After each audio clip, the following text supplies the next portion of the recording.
Olá pessoal, estamos aqui para o nosso próximo vídeo sobre a nossa jornada Não Faça Tempestade em Copo d'Água, com as nossas 5 estratégias do dia para deixar o estresse de lado e ter uma vida com um bem-estar muito melhor. Então, a primeira estratégia de hoje é: perceba a inocência.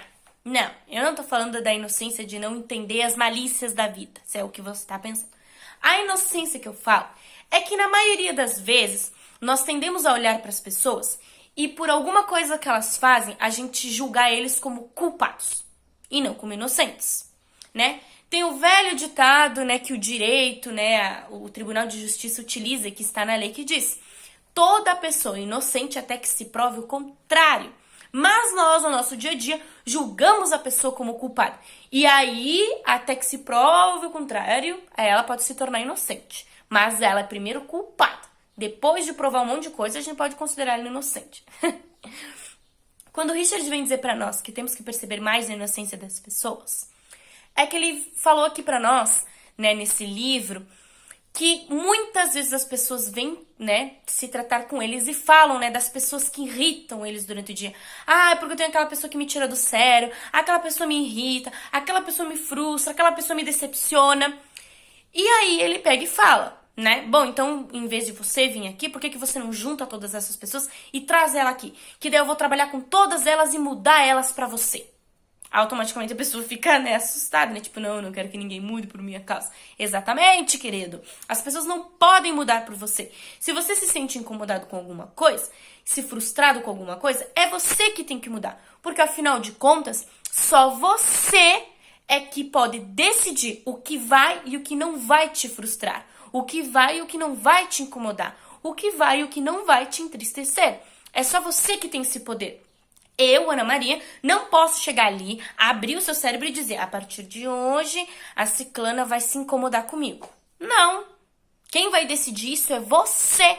Então, é você que tem que mudar. Se você tá muito frustrado com alguma coisa, muito decepcionado com alguma coisa, muito triste com alguma coisa, é você que tem que começar a mudar as suas atitudes e a mudar principalmente o seu olhar para as pessoas. Em vez de ficar julgando as pessoas como culpadas, como erradas, como incômodas, estressantes, comece a olhar a inocência das pessoas, a olhar como inocentes. E eu vou ler aqui um trechinho do livro do Richard sobre essa estratégia, que pontua muito bem essa ideia. Ocasionalmente, me acontece de trabalhar com pessoas que me pressionam para andar mais depressa. Com muita frequência, essa sua técnica para me apressar é tola e insultosa. Se eu enfatizasse as palavras que elas usam, o tom de suas vozes e a urgência de suas mensagens, poderia me aborrecer e reagir de forma raivosa. Aquele velho negócio: ah, tá com pressa? Já saído mais cedo. Tá com pressa do quê? Eu não tô com pressa. Eu os consideraria culpados. Se eu, no entanto, tento me lembrar da urgência que sinto quando sou eu que estou com pressa para fazer alguma coisa, consigo perceber a inocência que existe no comportamento dessas pessoas. Por trás do mais irritante dos comportamentos, há sempre uma pessoa frustrada pedindo compaixão.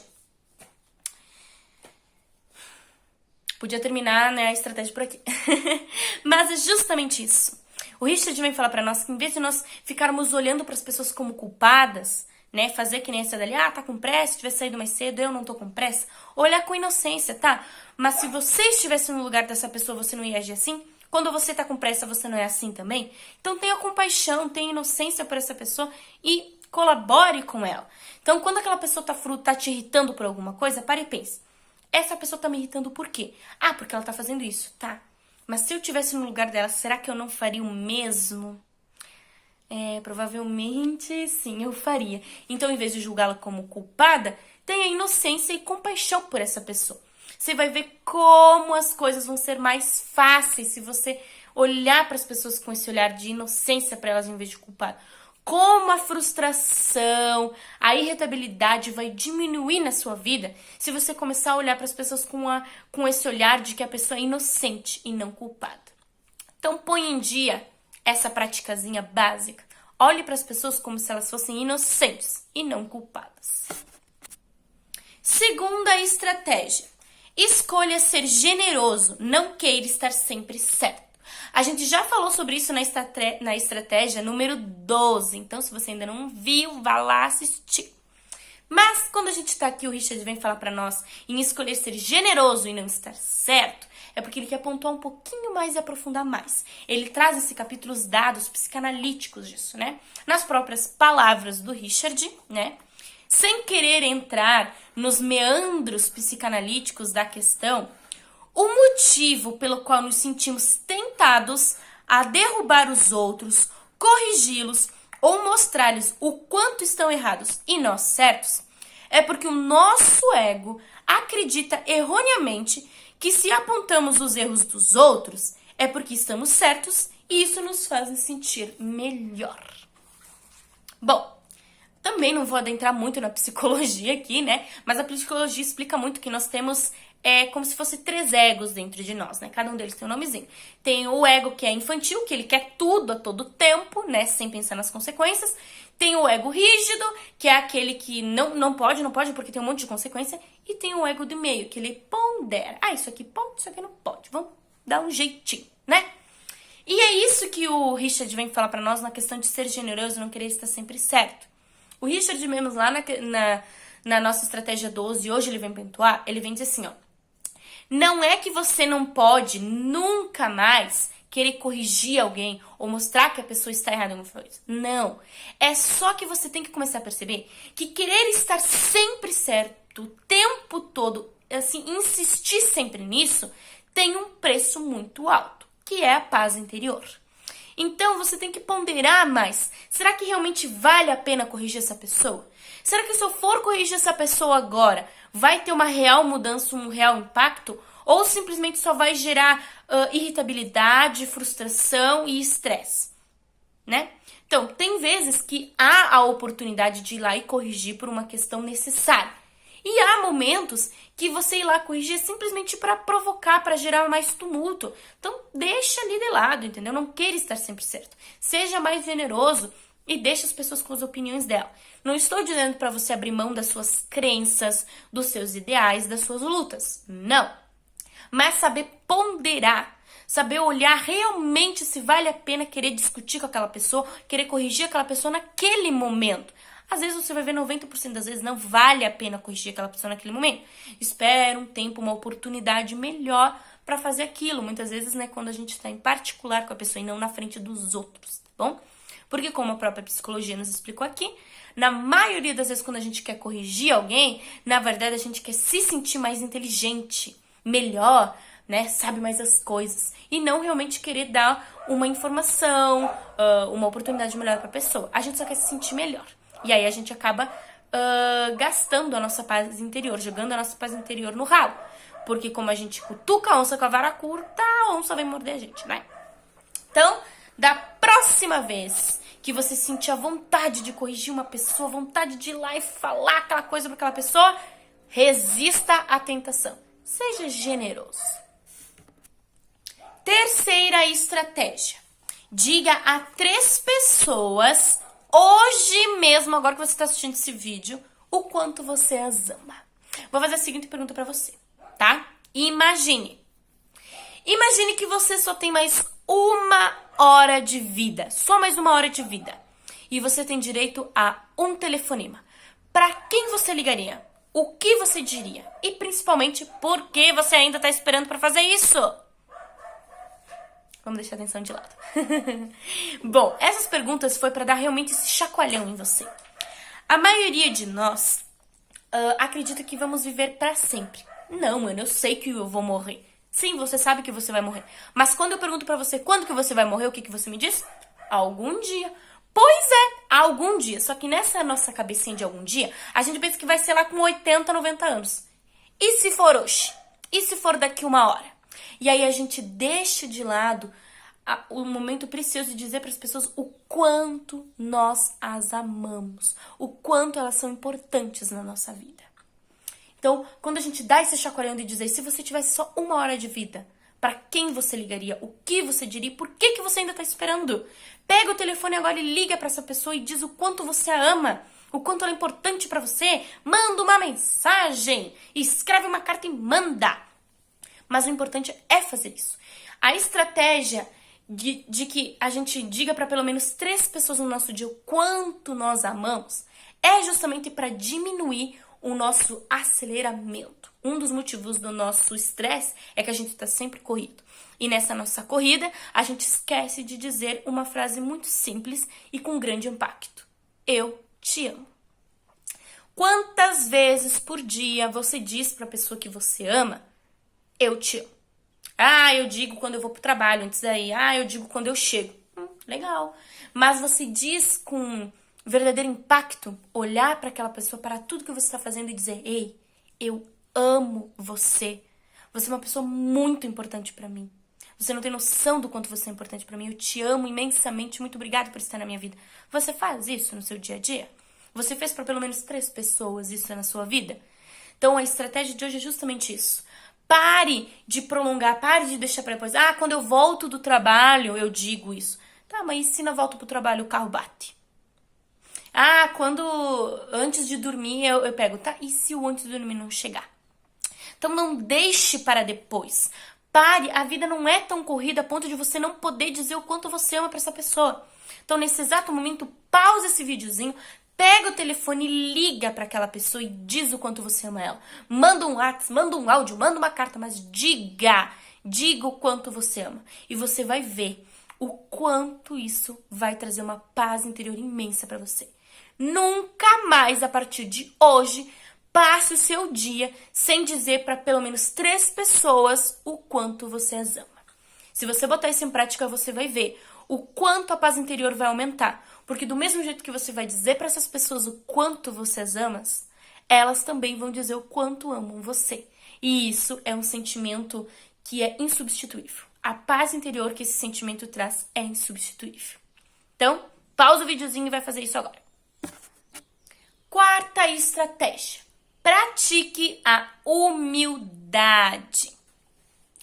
Bom, essa é uma coisa que a nossa sociedade precisa praticar muito. Quero fazer um testezinho bem rápido com você, tá bom? Pense, tente se lembrar. Sabe aquela pessoa que tá na rodinha de amigos, tá na rodinha da família e se acha o tempo todo, fica se mostrando o tempo todo, porque a roupa é melhor, porque o trabalho é melhor, porque a casa é melhor, o salário é melhor, tudo na vida daquela pessoa é melhor. Ela não deixa ninguém terminar a conversa porque ela já vai ali, fala que ela tem algo melhor, que ela já fez aquilo, que ela já teve aquela experiência. Essa pessoa que tá o tempo todo mostrando, querendo se mostrar, querendo se exibir. Conseguiu pensar nessa pessoa? Encontrou essa pessoa na sua vida? Então, não seja essa pessoa. Sabe por quê?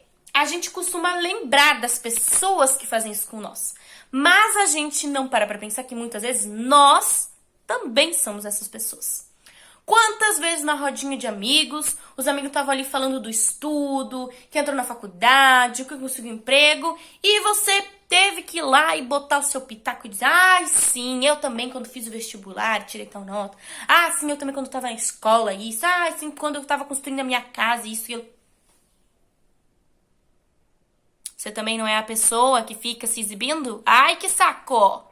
Então, praticar a humildade é difícil. Realmente é muito difícil. Porque a gente gosta de falar do que tem de bom na nossa vida. E falar o que tem de bom na nossa vida não quer dizer que a pessoa não seja humilde. Existe diferença entre você querer falar o que há de bom na sua vida e você querer mostrar para os outros que o que você tem na sua vida é melhor do que a dos outros. Existe uma grande diferença entre eles. E a prática da humildade entra justamente nisso. Entra justamente em você diferenciar as situações. Se você tá numa roda de conversa e alguém pergunta, ai, pois é, né, vocês acabaram de ir pra casa nova, tu acabou de entrar, como é que foi a experiência?